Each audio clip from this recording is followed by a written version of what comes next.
What's happening, everybody? This is Catfish on Ice, episode 136, the 2022 NHL Draft special episode with your host, Chad Minton and Rich Howe. Rich, how are you doing tonight? Doing good. We don't have anything to talk about tonight, do we? Nothing. Nothing happened at all, right? No, it's going to be like a 10-minute episode. We're going to talk. Sure. We're going to talk about our favorite ice cream flavors. Yeah. We already talked about overrated restaurants we don't like, so we can't talk about that.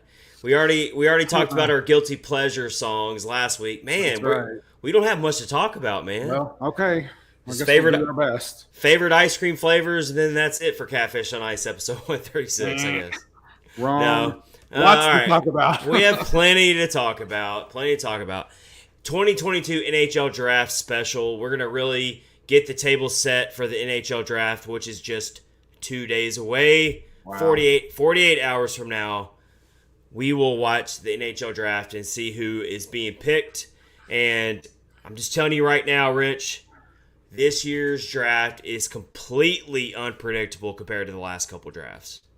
Yes, there are some even some outside geopolitical things that are causing. Yes, unfortunately so. Draft unfortunately, yes, that could cause. Which I mean, in the grand scheme of things, the NHL draft isn't that important.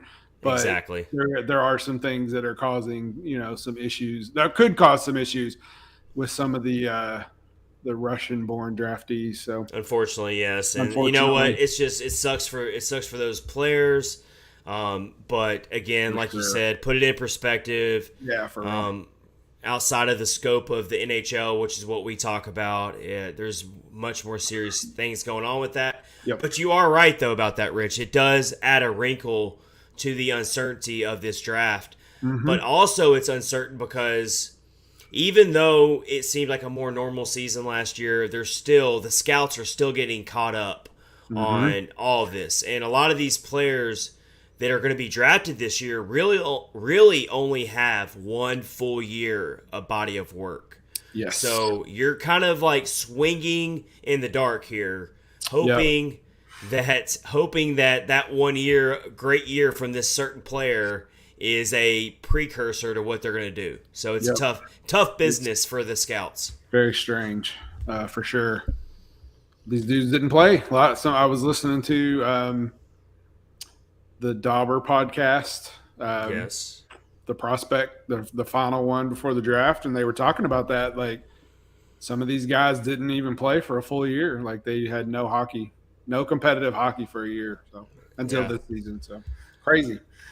We are going to talk about who we think the Predators should take at number 17. That's going to be a tall order right there of itself because it's so hard to predict who's going to be on the board still then. But I will say, Rich, we should all be really excited right now as Preds fans because based on what the Preds need, which you're not going to change my opinion on this, they need a dynamic, high upside, scoring type of player. Mm-hmm. That's what they need, even if it might be a risky pick. Maybe the player doesn't play much defense. Maybe the player has some weaknesses in other areas. If they have a raw talent to put the puck past the goaltender, sign me up. And there are a lot of players in this draft class who do just that. And so I'm really, really excited right now about what the Preds could take. Yep. But I did read they haven't taken a defenseman since 2017, so they might go that route. They might. They might also trade up in the first round, which we're going to try to answer that question to see if we think they should actually do that. We're going to talk about all that. You know what? We do have some non-draft talk to have tonight because a couple things. One bigger than the other. Rich, unless you were like asleep for the last 48 hours, which maybe you were, maybe you're getting caught up on sleep, but you might have missed that the Preds made kind of a trade. We're going to talk about it too. They traded for Ryan McDonagh of the Tampa Bay Lightning, so you're going to have to like a Tampa Bay Lightning player all of a sudden, Rich. 2-time Stanley Cup champion Ryan McDonough. All of a sudden, you like a Lightning player now, Rich. All of a sudden. Man, it's the Brad Marchand effect, Like everybody hates his guts unless he's playing on their team. Did you see, real quick, did you see his Zoom conference with the media? And his daughter, 10 seconds in, opens the door and he gives her the finger like, hey, you wait a second. I loved it. It was so adorable. It was so cute. Yeah. And she, hey, credit to his daughter. She listened. Yeah. And she shut the door. And I really want to know what was so important. Who knows? We will never know. We will never know. She might have needed him to go play dolls or ride a bike with her or something. Who knows? But that's what normal people have that happen all the time. People that work from home, your kids come in, make an appearance on the video. He's just like a normal person. It was very relatable. $2 a year. It was very relatable for Predators fans. I know they're going to love Ryan McDonough. I actually have a lot of respect for the player. We're going to talk a lot about what the impact of this trade is for this team going into next year. That's going to be fun. We got to get you the latest on the Philip Forsberg negotiations. This is pretty much a weekly segment now on this podcast, unfortunately. But we still got to talk about it, Rich. We still got to talk about it. And then, let's see. We got some awesome guests that are going to be at the end of this episode. Alex McLean of Dauber Hockey. Yes, the Dauber Hockey, which is one of the best sites out there to get all your information on prospects, on players, on all that stuff. Alex McLean, who is the Alex McLean, associate editor of Dauber Hockey, was kind enough to join us for about 30 minutes to talk about the top Preds targets at pick 17, should they trade up, all the stuff we're going to talk about tonight. Yep. He gave us his expertise, so you need to stay tuned for that. And then also, a fellow friend of the podcast, Mason, Blues Fan Reacts, joined. He's been on the podcast before. Oh, that's right. Yep. He's a really, really solid dude, even though he is a Preds fan, or a Blues fan. Yeah. But it's okay. We forgive him for that because he's a cool guy. He also joined us. And he wanted to talk about the draft. He's been really diving into the draft class. We talked about Preds picks, Blues picks. What do both teams look like going into next season as they are rivals, division rivals. So that was a fun conversation. So this episode 136 is jam-packed for you tonight, folks. Stuff. And somebody is here we haven't seen in a little bit. Okay. Stupid Seal. I still love that name. Yeah. So what are we looking at this year, boys? What do we need? We're going to get into that. Draft-wise, we don't know, but we need Philip Forsberg re-signed, and then we need like a Johnny Gaudreau type player, maybe a new general manager. Just all sorts of stuff. Who knows? Save the free agency talk for next week, Rich. That's right. Yep. We're going to talk about that next time. There's a little bit of a tease for everybody, folks. Next week is our free agency special episode. The night of free agency, next Wednesday. Set your calendars. We will really be giving all of our emotional reaction to what happens on free agency day. I'll be doing it from a hotel room because I will be en route. I'll be en route to my new home in Tampa Bay, St. Pete area in Florida. So that'll be fun. I don't even know what hotel room I'm going to be in yet or what city I'm going to be in. But I will tell you that we will not miss our free agency episode next week.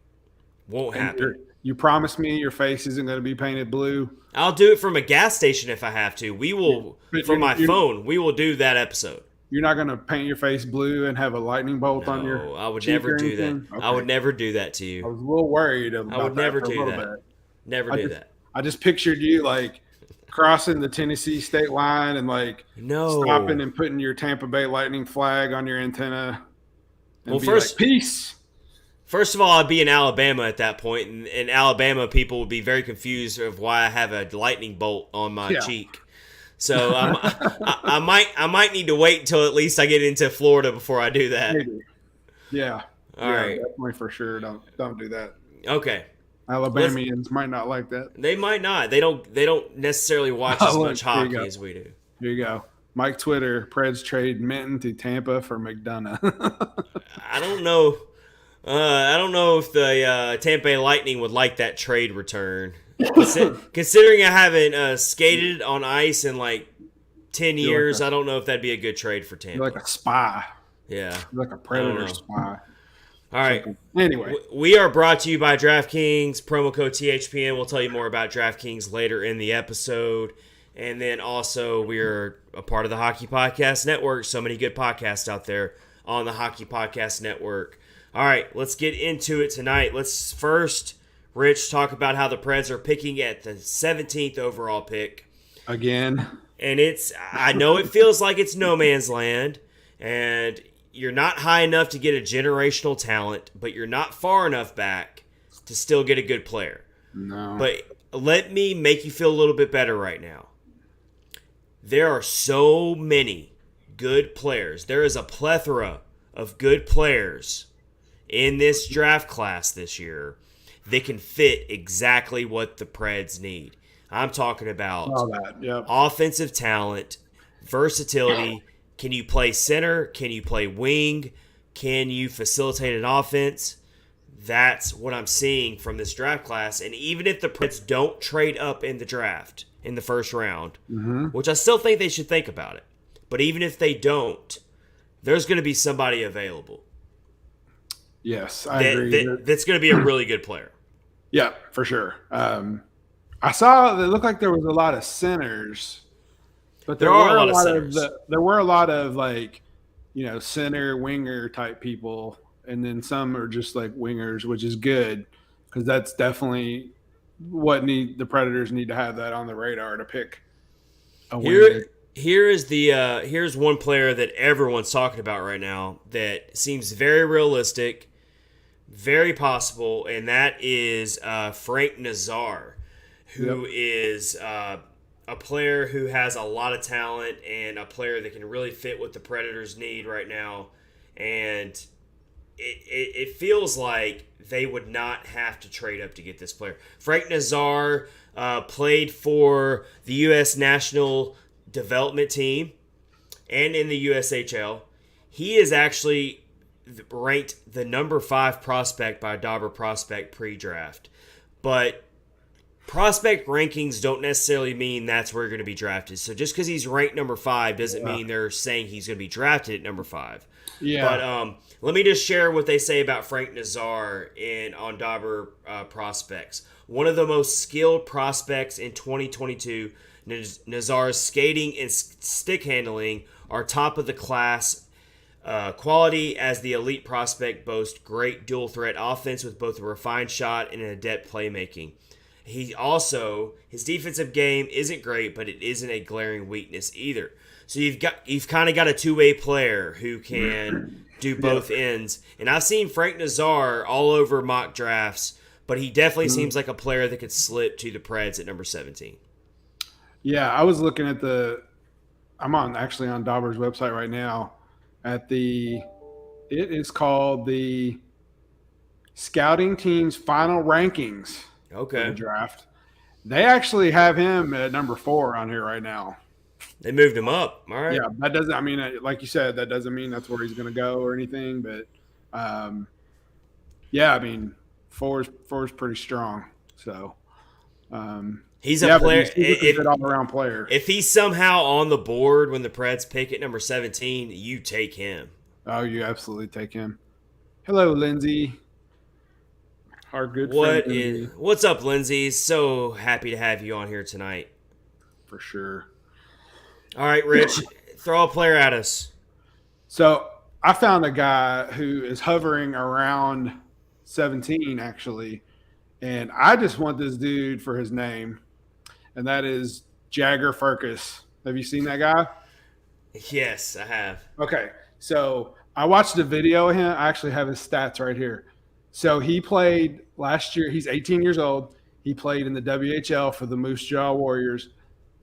He played in 66 games, 80 points he got, 36 goals, 44 assists. Yeah. I watched some video of him today on YouTube. He has got a wicked shot. Like, it's really, like, he's very can place the puck wherever he wants pretty much and score. There's two downsides to him.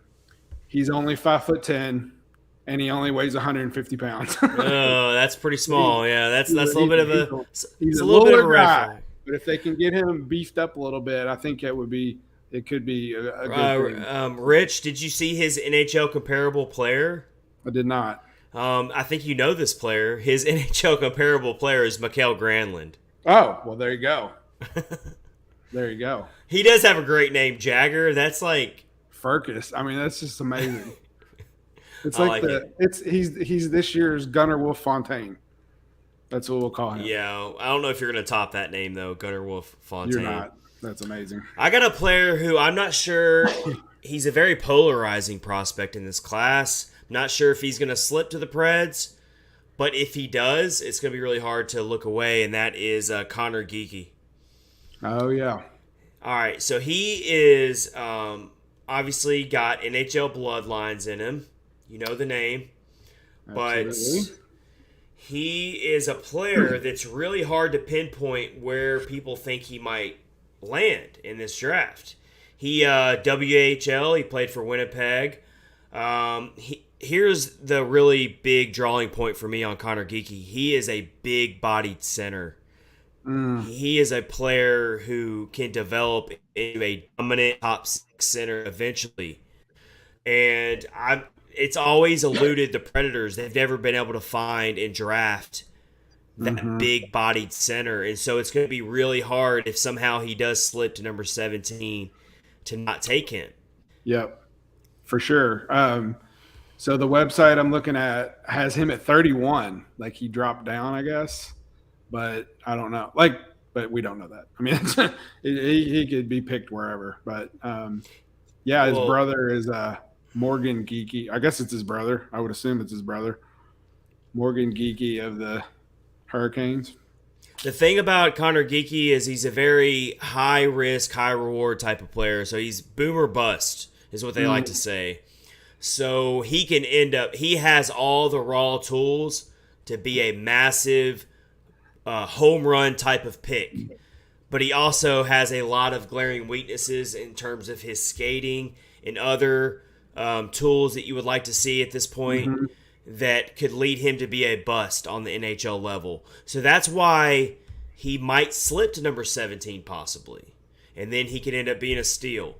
I still think he's probably going to go in the top 15 and the Preds won't take him unless they somehow trade up for him. But I still wanted to bring up Connor Geekie because if he slips back to 17, if he's one of those players that unexpectedly falls in the first round, which every year you see a couple players who fall back in the first round who no one expected to fall back. So that's a player everyone should look at is Connor Geekie. For sure.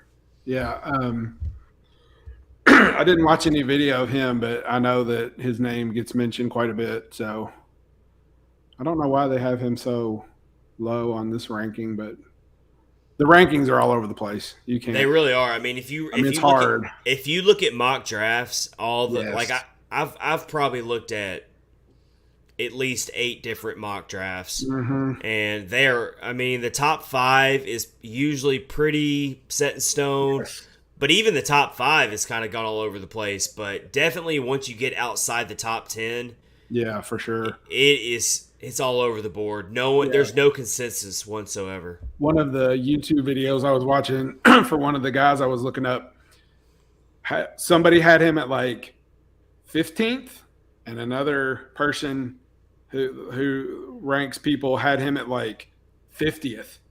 So it's like, you can't tell. It's just kind of weird how they do that. So it's going to make for some really good entertainment for the viewer, though.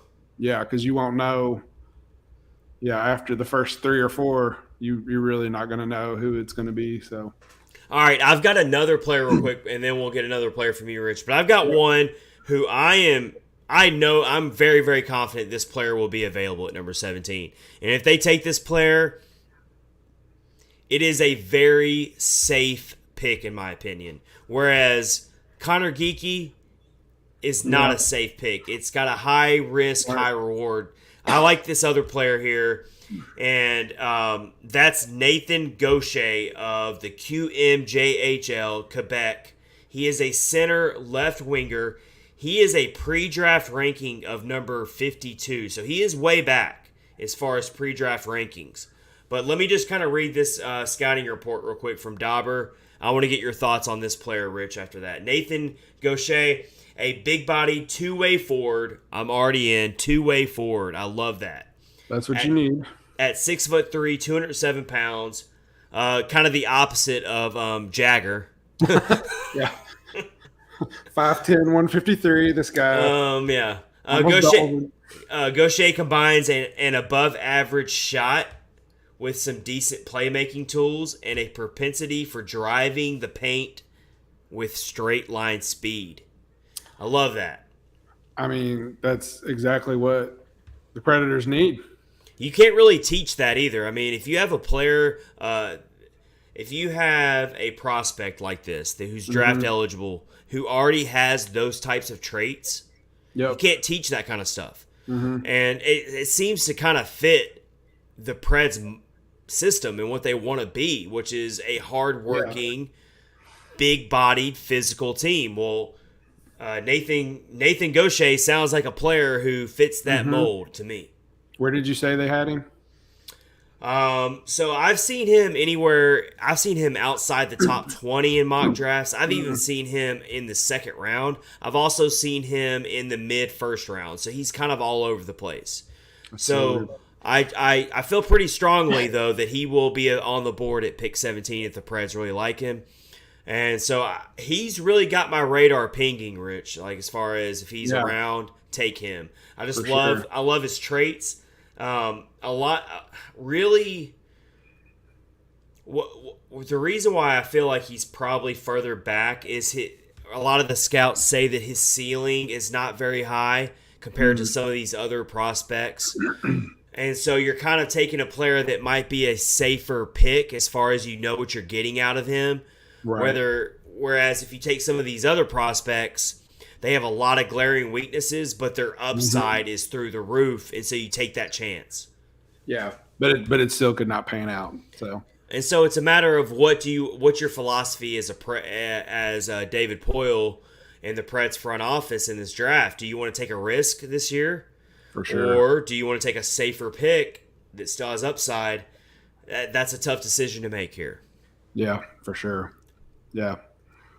It's always a crapshoot, but yeah, you definitely the safer you can be with your pick, the better, obviously. So yeah, it's awesome. Yeah. So I got a guy. It's actually a defenseman. I went defenseman for this dude. So let me tell you if this guy fits into the mold of what the Predators like in defenseman. He is 6'4". He's a little lanky. He only weighs 180 pounds though. 6'4" and he weighs the same as me? Yeah, 180. Hold on. What? Don't name him yet. Okay. Rich, I am 5'9". I am by no means an obese person, but I am 5'9" and I weigh like 175 pounds. So I watched a video of this dude. This guy's like a stick figure. He's very lanky, but he's big. Okay. He's a big dude. All right. So it's Owen Pickering. I knew you were going to say that player. I've looked at him a lot. So here's what I like about him, though. All right. He played in 62 games. He's in the WHL as well for the Swift Current Broncos.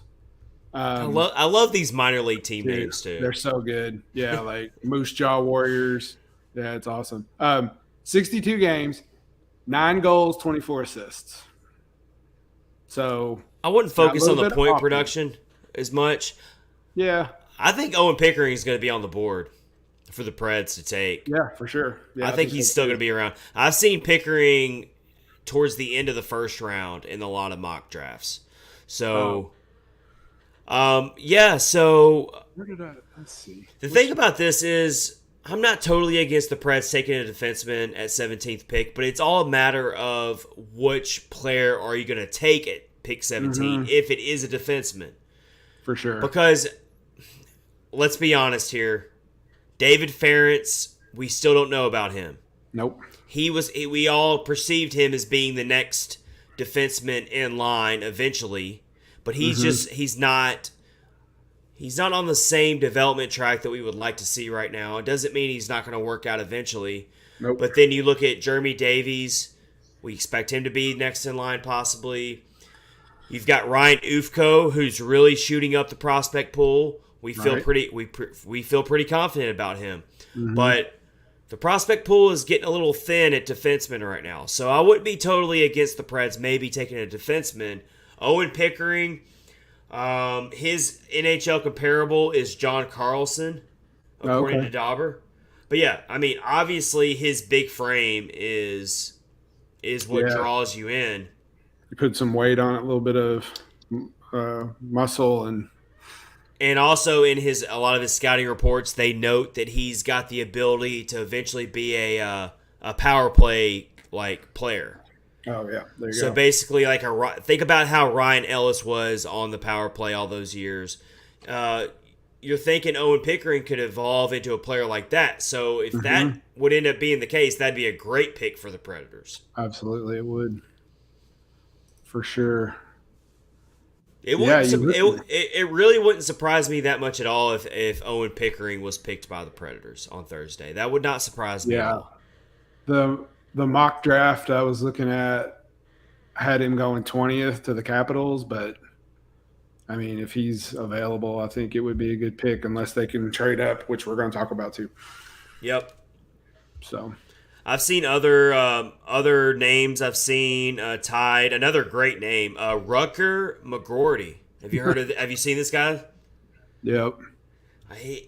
He's been drafted to the Preds on some mock draft boards as well. Rutger McGroarty, another great name.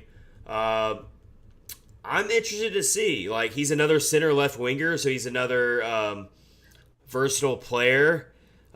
Played for the national development team for Team USA. He's another big player as well. He's another really big-bodied player, 6 foot, 205 pounds. He can give you a center position eventually. So, but I would say between Owen Pickering, Rutger McGroarty, and Frank Nazar, out of those three players, I feel pretty confident it's going to be one of those three. Yeah, there's actually another defenseman though, Liam. I don't know how to say his last name. You're gonna have to go. You're gonna have to go for it, Rich. You already put yourself in this corner. You already put yourself in this corner. Bichsel, Bichshel. I don't know. He plays for Leckland, which is the Philip Forsberg has some ties. It's for the team from his home country. It's also the team that that goaltender that we used to have that only played twice. Oh, this guy's massive. Yeah. 6'5". Dude, yes, that was the whole reason I looked at him, because he's big, but John Hines likes big defensemen. So the point production not much, but defensemen don't have to be goal scorers as much as we'd like them to. So yeah, I don't want to see them take him. I'm sorry, Rich. No. Why is that? Why do you not like him? I just don't think they need another big-bodied, lanky defenseman right now. Like, they don't. Not now. The prospect. Well, no matter who they take in this draft at pick 17, that player's not coming into the team next year or anything like that. So we know that. Yeah. But I don't know. I pulled up on the Predators website. They have the players in the system section or whatever, and there's like Chestikov, Davies, Ferentz, Prokop. Prokop is developing very well as well. He is. We can't leave him out. Ufko, like you said, but I don't know. It wouldn't hurt to get another dude in there. I mean, they're obviously going to probably go heavy with defensemen later in the draft. They got 2 picks in the 3rd round. They got 2 picks in the 4th round. So they don't have a 2nd round pick. That kind of stings a little bit. Yeah, that's weird. And I think where that 2nd round pick went. We've talked about it plenty. Yeah, don't bring that up. Jeremy Lazon. Don't bring that up. I already did. I like it. I'm good with it. It's too late. But I will say that the game is changing, and the Preds have tried to play this hard-hitting, physical, we're going to beat you on the forecheck type of stuff. And, right. And I love all that, and I've said this plenty of times, but we've got to get more speed on this team. Maybe not immediately with this draft class, obviously, but Yeah. you got to start stockpiling some really dynamic offensive players, and they've done that in the past couple drafts already by Philip Tomasino. Look at what he has done. He was the first round pick in 2019. It looks like that was a home run, great pick. 2020, they take Yaroslav Askarov at 11th overall pick. He's widely regarded the best goalie prospect in the world. Yeah. So another great pick. Look at what they did, Rich, in the second round that year. They took Luke Evangelista. I was getting ready to say, yeah, that dude's going to be amazing. But it's going to take he's still at least 3 years away from making it to the NHL. Oh yeah, for sure. He's going to. I mean, he's a very raw player still at this point as far as getting into the NHL. So I think the Preds have to keep building on that in this year's draft. You can't overlook all the talent at winger and center in this year's draft and not take one of those players this year. I'm sorry, you can't. Yeah. Oh, that's definitely the preference. But we all know that sometimes GM David Poyle doesn't really pick, Well, it's fine. By need. And kind of to round it out, if he does go defenseman, I would like for him to take a defenseman who has offensive upside. And Owen Pickering, I wouldn't be against that. I wouldn't. There's not a lot. There's really not a ton of high-end defensive prospects in this draft class. Yeah. Yeah. You're right. I think they have to go center or winger first at their 17th pick. But let's go ahead and talk about, should they trade up? Do you think that's an option? I mean, it's always – so I had a question for you, so I'm not as versed in this. You might know. So how high do you think they could trade up? What would they have to give up to get – many positions? Well, there's all these rumors swirling around about the Philadelphia Flyers, for instance, are at the number 5 overall pick, and they've been rumored to possibly offer up their pick for Alex DeBrincat. Now that would be a trade package. I don't think it would just be the number 5 overall pick, but to get in the top 5 like that kind of gives you an idea. The Preds would have to offer a player, most likely. Yeah. Along with the draft pick. I don't think the Preds are going to go that far. I don't think they're trying to get in the top 5. When I say trade up in the draft in the first round, I mean like they're sitting at pick 17. Let's say it gets to the 11th pick or the 12th pick. 10 or 11. And there's still pushing it. And there's a player still on the board that David Poyle says, I got to have this player. Like, a certain scout told me, we have to have this player. I trust this scout. We're going to go get this player. To do something, to move up, to move up 5 or 6 picks like that, it depends on the team you're trading with. But you can offer a couple draft picks. You can offer a 4th-round pick in this year's draft and maybe a 3rd-round pick in 2023. You don't have to necessarily offer a player to move up a couple picks. Like normally, when you're moving up a few picks in a certain round to get a player you want, all you're doing is just offering a couple extra draft picks to a team. Yeah. And it's all about finding the right trade partner. You might be trading with a team who doesn't like what they see at their current selection, so they're okay with moving back in the draft. So it's all about being on the phones in real time. And David Poyle might talk to a certain GM and say, hey, are you happy at pick number 13? And that GM might say, I'm okay with moving back to pick 17. Just give me an extra 3rd-round pick in 2023, and we'll make this a deal. Yeah. And then David Poyle and then David Poyle moves up to pick number 13 and gets the player he wants. So that's kind of what I'm talking about here. Yeah, for sure. I think it could happen. I could see David Poyle doing that.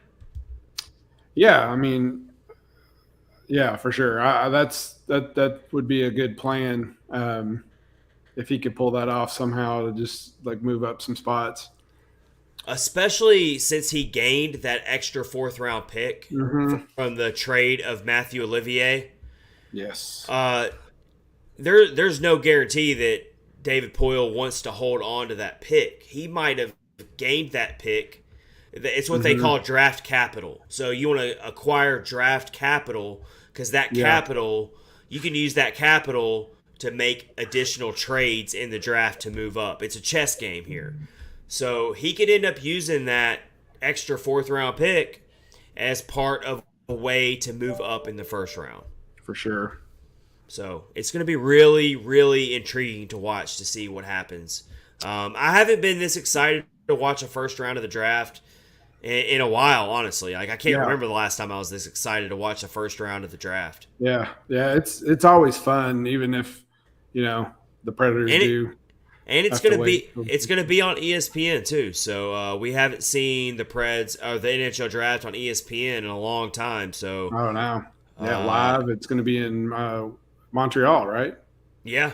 Yeah, that's very cool. And Montreal Canadiens, they're expected to take Shane Wright at number 1 overall. Yeah. But there's even some talks that even the number 1 pick might not be set in stone. Whereas in most drafts, previous drafts, they almost always know without a shadow of a doubt who is the number 1 pick. But we don't know that for sure this year. But most people think it's going to be Shane Wright. Yeah, I watched a YouTube video of him too. That dude's a stud, man. He is. He's ready to go right now. Yeah, for sure. So I'm pretty confident that's who they'll take, but we'll see. Yeah. All right, everybody. Thanks. This is episode 136 of Catfish on Ice podcast, NHL Draft Special. Get you ready as we are just 48 hours away from the 2022 NHL Draft, and so we're really getting into it. But we've really got to talk about the big trade that the Preds made on Sunday to get Ryan McDonagh, veteran defenseman from the Tampa Bay Lightning. It kind of came out of nowhere. Rich, I was just like casually scrolling on my phone on Sunday, not really looking for anything in particular. Just, doing one of those things where you're just like, you got some time to kill and you're just scrolling on your phone. And it pops up like immediately on my timeline.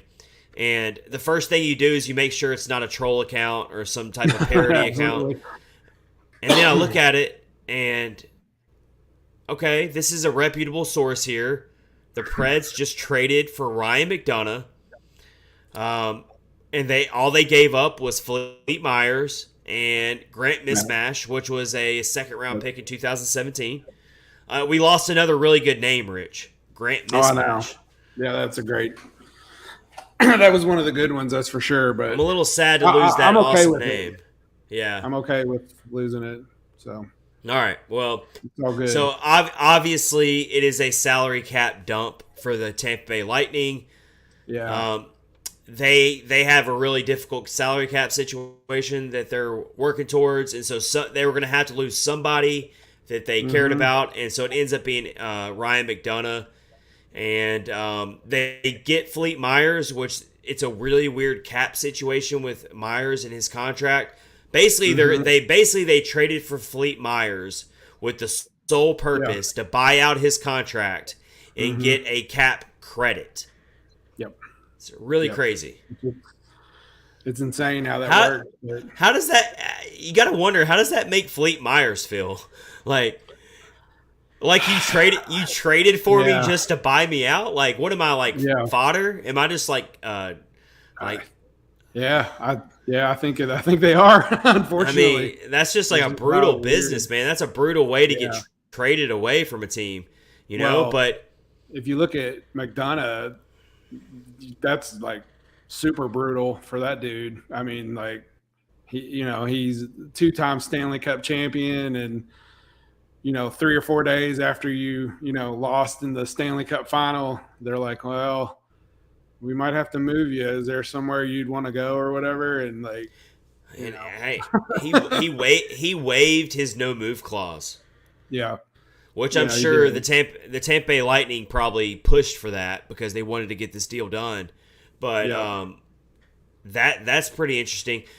He's saying all the right things as far as he's excited to play with Roman Josi.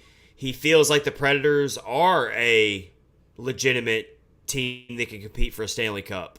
So Yeah, and a lot of people saw that quote and they were like, "You sure? Are we watching the same team? Are we sure about that?" Yeah, but man, he definitely brings a lot to the table. So it's exciting just to see a dude of that caliber, on the team. Even though he is, what is he, like 33 years old? so I think yeah. something like Yeah, that. he's aging. Yeah, I mean, Yeah. so here's what I take from this trade here. On the short term, totally benefits the Preds. It's an instant upgrade to next year's team. You can't argue that. You can't argue that at all. I know that he's got 4 years left at $6.75 million, and that makes us all a little scared about that. Like that kind of makes you sit back a little bit and worry. But on the short term, the Preds have the cap space. It's a totally manageable contract, and all it really tells me is that David Poile is in win now mode, and we can go ahead and throw all that rebuild stuff off to the wayside, because this is not the type of move that you make if you're in rebuild mode. You don't trade for a aging defenseman at $6.75 million if you're in rebuild mode. I mean, you just don't do that. If you're in your right mind. And his no move clause moves with him too, so that's still in effect too for him. So I read. So yeah, I mean that's like a big boy move by their David Poile there for sure. So what do we think? What do we think about the defensive pairings now? Because I've seen all different types of opinions on it. He's definitely got to be a top 4 defenseman. You're not trading for that type of player to play third pairing minutes. So you're looking at obviously Yossi Carrier, McDonough, Ekholm. That's what I'm thinking, honestly. I mean that's pretty strong right there. And then so McDonough, Fabro. So McDonough's listed as a left defenseman, but it doesn't mean he can't play right. Right. But preferably, I don't want to break up Yossi and Carrier. I'm just going to say it right now. I really don't. I don't. First of all, I don't think that makes sense to pull a player off the top pairing like Carrier, who made the all-rookie team, might I add. Yeah. He had such an underrated, great rookie season. Not enough people talked about how great of a season Alexander Carrier had. For sure. So you're just going to yank him off the top pairing when he played so well with Yossi because you went out and traded for Ryan McDonough? I'm with you, Rich. I think McDonough fits better on the second pairing with Matthias Ekholm. And then you got to figure out what you're going to do with Dante Fabro. Yeah, I mean that one of two things. He's either going to be playing with Jeremy Lauzon on the third pair, or he's going to get traded in a yet as unseen move by David Poile. Yeah, I mean, talk about it. We've heard it. Dante Fabro is a trade piece now. Yeah, for sure. He is absolutely a trade piece. I mean, unfortunately, but also I could see it because he's actually your best trade piece if you look at the team right now. You're right. Yeah, if you're looking at realistic trade pieces, of course we would all love to find a way to maybe trade off Ryan Johansson to get that contract off the books. But realistically speaking, there's a lot. Right.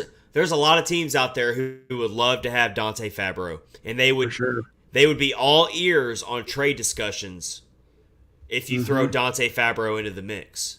And now that you have Ryan McDonough, you have a little bit more leverage to maybe trade away Dante Fabro. Yeah, so if he goes, then I guess you're looking at Lauzon, Borvieski as your third pair. Yep. Hopefully Borvieski can stay healthy. And you could also hit the face with sticks and stuff like that. And I know that we've already talked about Matt Benning probably being gone, but I'm just being completely hypothetical here. If they did trade Dante Fabro away, then I could see a scenario where they do re-sign Benning for another $1 million cheap contract.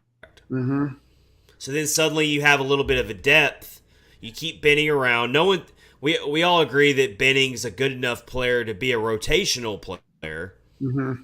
Yeah, for so sure. If Fabro's out of the picture, you can maybe find a case to keep Benning on the team. Yeah. I mean, that would be a good move, because that him and Borowiecki play well together. So it's very. I mean, it seems very. That's the biggest ripple effect I get from this trade is Dante Fabro becomes expendable now.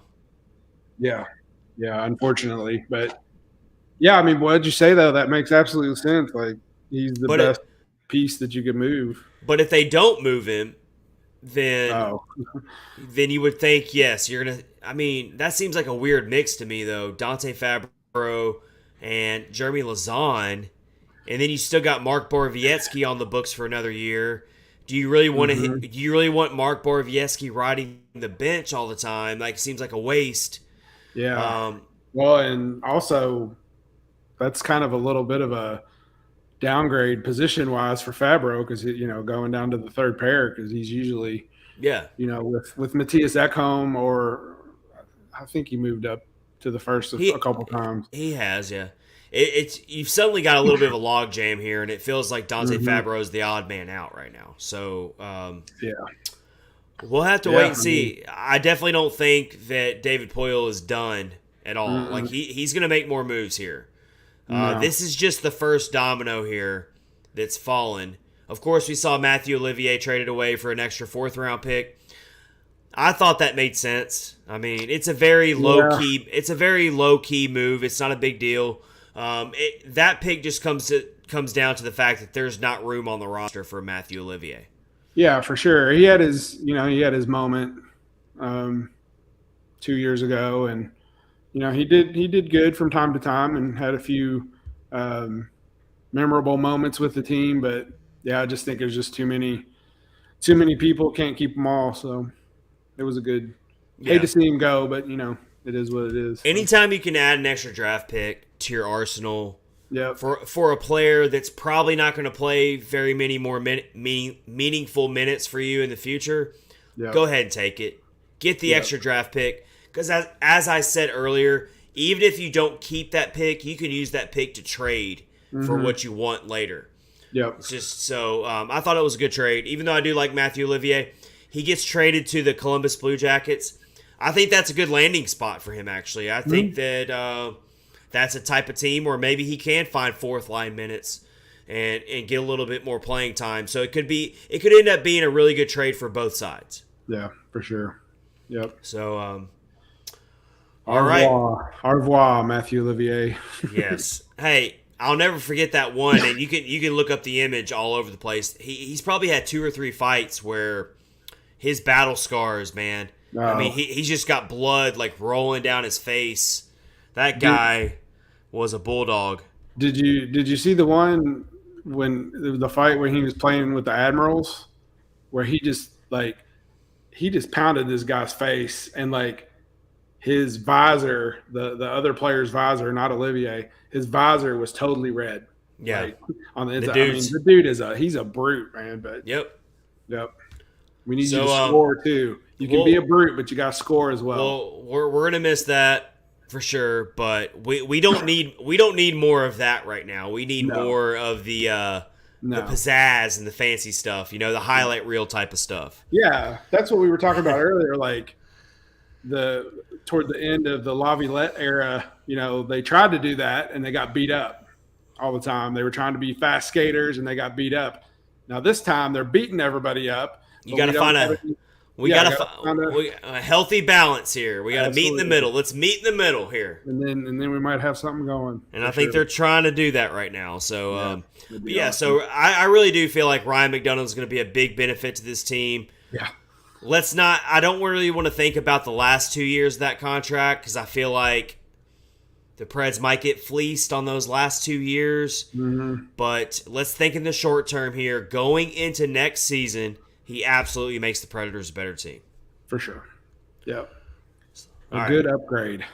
We'll take it. Let's throw some love to DraftKings, everybody. DraftKings, I need everyone to calm down and not be upset just because it's the NHL offseason. Yeah. Doesn't mean that DraftKings is going away and that there's not more offers for you to take advantage of. The action never ends at DraftKings Sportsbook, especially this summer, with tons of ways to bet on all of your favorite sports. Rich, outside of hockey, what sport do you like to watch the most?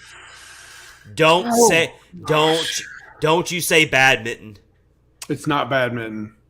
And it's not the hot dog eating contest. Oh, did you watch that though? I did. I watched like a little clip of it where one of the guys, like, there was a protester and he like grabbed the dude by the neck. That was Joey Chestnut. You addressed Joey Chestnut by name, sir. He's not some guy. Joey Chestnut is the only athlete to ever win 15 championships in his own sport. Yes, they call him an athlete, Rich.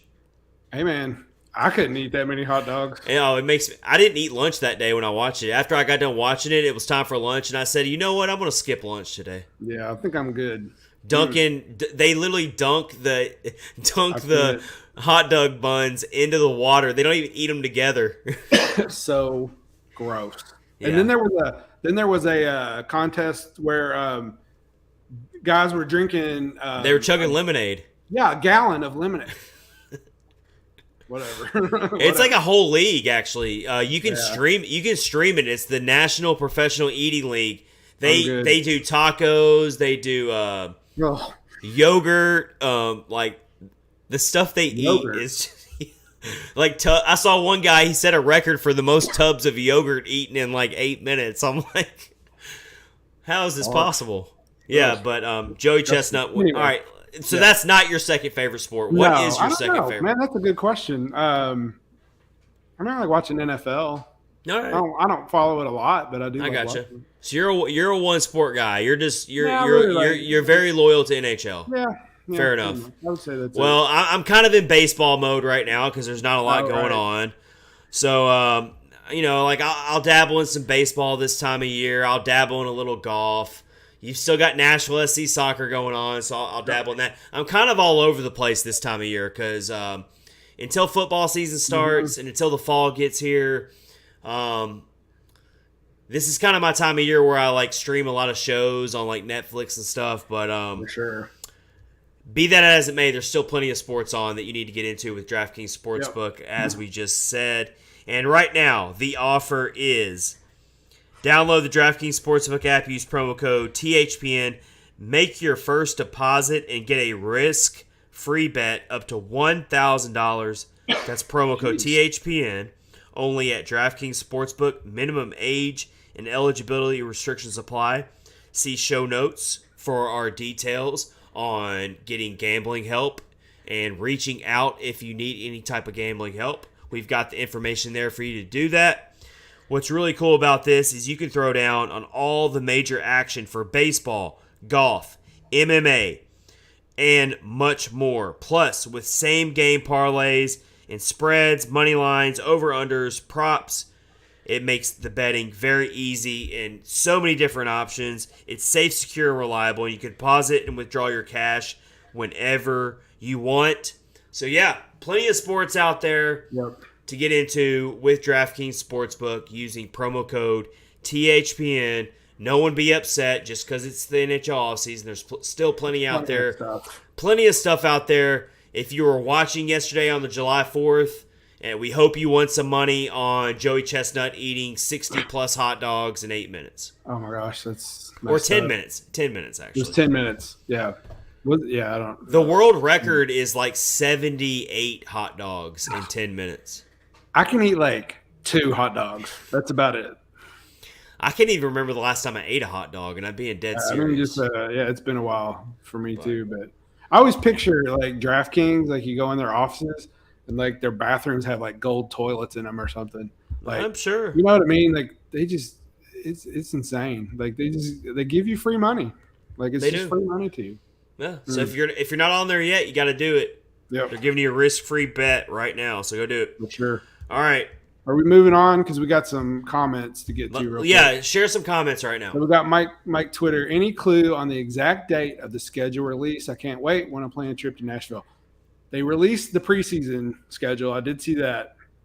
And I'm a little bummed because there's only one game that I could go to. It's like on a Friday night. Yeah, they're playing the Florida teams again. They're playing 2 games against the Florida Panthers and 2 games against the Tampa Bay Lightning. And then they're playing against SC Bern. Is that the name of the team? Oh, yeah. That's the international game. Yeah, that's where Yossi's from. It's his home city. Yeah, and no that's going to be really cool. That'd be cool. And then our buddy CJ. Well, real quick, let's answer the question real quick from Mike Twitter. Yeah, Mike. So, Mike, from what I understand, the NHL schedule will be released sometime in July. So I would think probably in the next 2 to 3 weeks. Yeah, we'll get that schedule. And I really, really want to see the schedule too because the one time the Predators will play at the Tampa Bay Lightning, I can promise you I will be there. I will be decked out in my Preds gear. I will be a resident of that area at that point down in Tampa, St. Pete. Sure. And I can promise you, I don't even care if I go by myself. I will be down there in Preds gear, loud and proud. I want to know what date that is. That'd be a good game. Preds at Lightning in Tampa. I will be there. Ryan McDonough's first game back. I'll wear actually, I might get beat up for this, but I might wear a Ryan McDonough jersey. Oh, man. To that game. You're gonna rile up the. I might need to get. I might need to hire a bodyguard before I do that. Something, man. All right. They won't like that. They will not like that. What are they gonna do? It's not his fault. All right, go to CJ's. Blame your people. Go to CJ's. Go to CJ's comment. Yep. Do you see the Preds going for any RFAs like Kempe, Laine, or Dubois? Jesper Bratt. Who are goal scorers? Do you see any teams in general making RFA splashes? I'm all for that. Good question. Well, I don't see the Preds dabbling in any of those players. I'm not saying it's off the table, but here's the deal about the Preds. They've got a lot of leverage. They got a lot of spending power this year. Mm-hmm. We knew that going in. Even if Philip Forsberg is re-signed in the $8.5 million range, they're still going to have a little bit of money to spend. Like almost $12 million. Yeah. So they've got enough room to make 2 more big moves if you include Philip Forsberg in that. Yep, for sure. Here's where it gets really, really interesting and where I think the Preds could dabble in some of those players on the RFA market. If Philip Forsberg decides to not come back. Oh, don't say it. Well, then David Poyle's hand's going to be forced, and he's going to have to go hard in to another really, really big-time player. He's going to be forced to have to somehow replace Philip Forsberg. And good luck. Maybe he does dabble in the RFA market at that point. Mm-hmm. Of those people that CJ mentioned, who do you like out of those people? Probably Dubois. Dubois. Yeah. Pierre-Luc. Yeah. But they're all good. They're all RFA. Yeah, I mean they're all good players though. I mean I don't see them dabbling into that market too much unless Philip Forsberg's off the table. Yeah. For sure. Good question though. I've heard a lot of people say Patrick Laine. They like him. No. But I don't know. I don't. He wears like weird clothes and glasses and stuff. It just seems strange. I don't care what he wears. I do a little bit. It's kind of weird. I just something scares me about going after some of these high profile players that just. I feel like you're swinging for the fences and you're probably not going to hit it out of the park, and then you're in trouble. And yeah. I think the Preds have to tread lightly in this offseason. You can't have this knee-jerk reaction where you just want to, fix everything all at once in one offseason. Yeah, because then you really risk setting the franchise back 2 or 3, 4 years if it all blows up in your face this year. I don't feel – the Ryan McDonough trade, I don't feel like that's that type of move. I actually think it's a pretty good move, pretty solid move. Oh, I do too. I mean, I'm totally all right with it.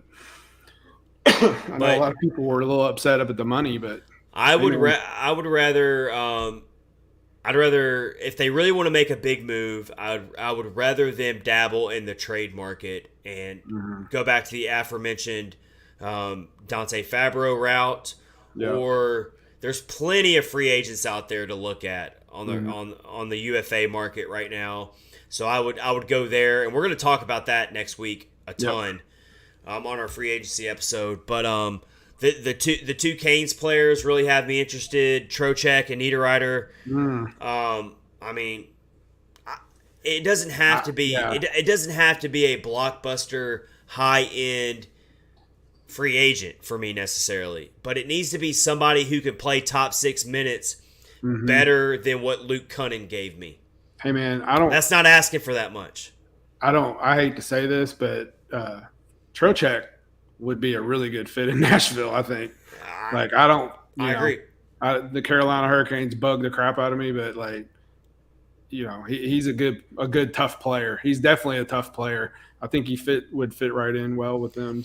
So here's how I feel about the Predators right now and David Poile. I'm going to use an analogy here, and I hope you like it. I do.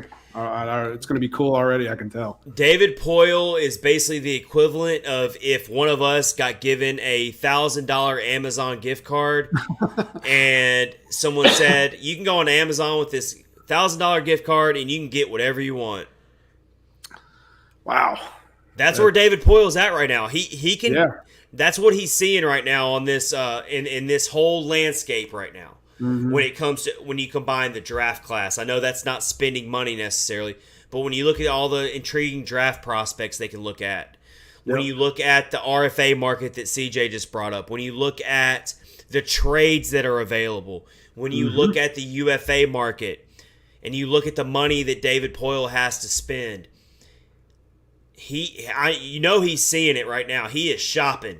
He is for sure shopping. Yep. I read somewhere too that Nashville's tax status, that's pretty desirable for these guys. I'm sure it is. I'm sure. That's a thing. When you make, $5 million a year. I don't know how David Poile is getting sleep right now. He's probably sleeping like 2 hours a night because I couldn't even. I thought I was busy every day with all the things I got going on. That dude probably doesn't have time to even take a shower right now. He's so busy. But you're like I gotta put. It takes $60 to fill up my gas tank, $70, and this dude's playing with $21 million. Yeah, quite the pressure. But I will tell you, at this time in 2 weeks from now, Rich, this team's gonna look a lot different. I think I feel it. I really feel it in my bones. I don't know how it's going to happen exactly, but it's coming. Something crazy is going to happen that's going to probably top the Ryan McDonagh trade. It's going to be send shockwaves. I agree. He said at the end of season thing, we've mentioned it before, I didn't give John Hines the team to compete. That puts him on the clock to give John Hines a team that can compete. And getting Ryan McDonagh was a good starting point. Now he just needs to finish it out. But I agree. I think it's going to be something big. It better be anyway, or we're going to be really disappointed. We'll be okay. We always come back. We'll be a little disappointed though. But we always come back, don't we? We do. All right. Sure. But before we get to our 2 interviews to close out our draft special, we still have 2 really awesome interviews. One with Alex McLean, associate editor of Dauber Hockey. We talked about the top targets for the Preds to go after in the first round. We talked about some other really good prospects in this draft class. Also, Alex gave us his expertise on how some of the recent draft picks by the Predators are tracking. Yaroslav Askarov, Luke Evangelista, Philip Tomasino, Ryan Ufko. All those players, Alex McLean gave us some really good thoughts on how those players are performing right now. So you want to stay tuned for that. And then our buddy Mason, Blues Fan Reacts, our favorite Blues fan, or probably our only favorite Blues fan. But he's pretty awesome. He joined us also to talk about Preds-Blues rivalry, what he thinks the Blues should do with their draft pick, the state of their franchise, the state of the Preds franchise. He's been diving into some draft stuff lately, and he had some really, really good information as well. But before we get to that, We're going to have some fun like we always do. Oh, yeah. Fun things on the interwebs. I have 3 really good choices this week, Rich. And I've seen 2. I've seen 2 of them. Well, let me start with the one that you didn't see yet because it kind of ties into what I just said about David Poyle having all this money to spend I did see it, and going to shopping. So there might be a lot of people who don't watch the NBA or they don't know who this guy is, but there's this guy named Brian Windhorst who basically made his career by following LeBron James. And since then, he's actually an NBA insider for ESPN. He's a pretty big deal. He's always the insider on all the NBA scoops and stuff. And there's this meme floating around where he's on TV and he's looking up and he's like thinking deep thought. He's pointing his fingers up in the air. And someone put out a really good meme that said, My wife's going into Target and said she only needs to grab one thing. ... But she grabbed a cart. Why is that? Absolutely. And it really brings up a valid point about Target. Target changes people. Like when you go to a Target, you might be in there for 3 hours. Yeah. I mean, they got groceries now and stuff. So. Oh, have you ever been in a super Target? Like, yeah, I have. You can spend hours in those places. They're massive. Yeah, it's like a hopped up version of a Walmart. I am the type of person where if I grab a cart, then I'm literally going to leave with an extra $100 worth of stuff that I probably didn't need. Yeah. So I am a basket guy. I grab the basket when that basket's full. When that basket's full, it's time to check out. Yeah. The baskets, I feel weird carrying a little basket though. It's just kind of strange. Well, I do the basket. Yeah. I've also been very guilty of going into the grocery store thinking I only need to grab a couple things, and then suddenly I do need a couple other things, and I'm literally juggling everything in my 2 arms, and then I go to self-checkout, and I'm struggling to get all the stuff onto the little shelf to check it all out. I've been guilty of that too. Yeah. You're like, I need some deodorant and some milk and maybe like, I don't know, a car air freshener. Like you can just get all that stuff. Well, yeah. Anything you want. It comes out of nowhere. All right. I thought that was funny. That is funny. All right. Rich, you're married, right? Yes, sir. You didn't almost set your wedding on fire, did you? I did not. Okay. But I know what you're talking about. Wow. All I got to do to say is wow. So this video is so viral. I can't even share who originally shared it because I really don't know. But this guy, and I'm sure if you haven't seen it yet, just look up "guy almost sets wedding on fire" and it'll probably pop right up. Or just go to our Twitter account. We retweeted it. Yep. But this guy is clearly having a good time at his wedding. He's probably had a few adult beverages. I'm just going to go out on a limb and say that right now. Maybe more than a few. And it looks like he has like sparklers or something in his hand, both hands. Yeah. And he's kind of dancing, and you see this coming from a mile away as soon as the video starts. But he kind of walks up to it looks like what type of a decoration was that? It's like dry grass or something like that. Yeah. Not a good idea, first off, but yeah. But his back is to this grass or whatever. It's like this little plant thing that's on this barrel decoration. And the sparkler naturally hits this flammable grass. And a huge flame blows. Long. Yes.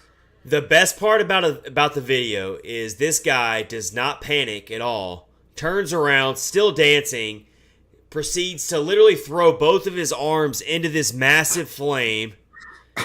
Somehow puts out the fire.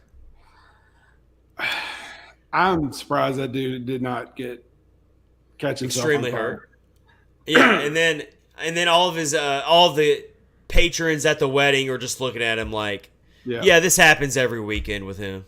So when I saw it at first, like he was dancing with the sparkler, and I was just like, okay, what? That's just some guy being weird at a wedding. You know what I mean? Like it didn't look like the dude was like wasted and like is gonna stick his arm in a fire or anything. So when you sent me the video, I sent it back and I said he is wasted with a capital W, and that is for sure because he was messed up. Yeah, you're No like pain. you're Feeling serious. no pain. You're seriously like, where is this leading to? But I figured it out pretty quick. All right, here's the next one. This involves the state that I'm about to move to, so it's kind of perfect. The irony. Florida. Yeah, anytime you need a funny news story to read, just look up Florida Yes. Man. The whole joke is type in Florida Man in a headline and something funny will pop up. Absolutely. All right, so there's a news story floating around out there. You can look up this video from Coach Doug's at Coach Doug's on Twitter, but it's also been shared a bunch. So this happened somewhere in the Jacksonville area of Florida, Duval County, and it was a neighbor dispute, Rich. I've never really had a neighbor dispute. I've always had really good neighbors in my life, but this is a real neighbor dispute here. So apparently this guy gets attacked by a rooster from his neighbor. Which that's believable. And this guy tells this story about basically defending himself against this rooster.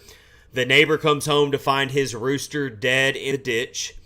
And this guy, who is the offender who murdered this poor rooster, had to go to jail for this. He did go to jail. And on this news reel when they're interviewing this guy, he says, "Yeah, this guy called the chicken police on me." Yes, which translates to animal control, but yes, chicken police will work. Chicken police is all right. Chicken police will work in this situation. And then he ends the newscast or the news interview by saying, "Chickens die every day at Popeyes, at churches, at KFC." Yeah, man, Florida, right there, chicken dispute. He said something like, he said it jumped up and was like grabbing my neck. No, it's not. When he went like this, he was like, it was on my neck. Yeah, I don't know. I'm kind of on the side of the guy that, I mean, I love animals. I really do. But if a rooster attacks me, I'm going to defend myself. I'm going to tell you. So, yeah, when I was younger, we lived in the country and we actually did have chickens, and roosters are mean. They are very territorial and they will attack you. So, yeah, if it's me or a chicken, yeah, the thing's going to get. The guy said, I tried to kick it or something. Or like, I don't know. You got to go watch the video. It's hilarious. And I thought it was fake. I thought, because a lot of times they'll put out fake news stories that seem real, but they're not real. No, this is 100% real. So everyone needs to go watch it there. It's they were hilarious. Actually, the two guys were like arguing in the yard, or like one was in the street. During the news story. Yeah, they didn't play the audio of that, but I'm sure it was probably pretty colorful. That's probably why they didn't play it. All right, good stuff. That's what makes Florida, Twitter, man. That's what makes Twitter being free like so awesome, because you get to watch stuff like that. Yeah. But all right, good stuff. Awesome. We are going to send you over now to our interview with Alex McLean of Dauber Prospects, Dauber Hockey, to talk about Preds draft targets on this NHL. Well, we were talking NFL earlier a little bit. Right. Yeah. NHL draft special. And then after that, Mason of Blues Fan Reacts is also going to talk about some draft coverage. So 2 awesome interviews coming up right after this. This is Catfish on Ice, episode 136. We will also see you next week for our free agency special episode, July 13th. On a Wednesday. July 13th, the day of free agency. We will be doing a special episode. I will be in a hotel somewhere in an undisclosed location. I have no clue where yet. A secret bunker. I'll be in a secret bunker somewhere. Maybe in Alabama. All right, everybody, enjoy the interviews. This is episode 136 of Catfish on Ice.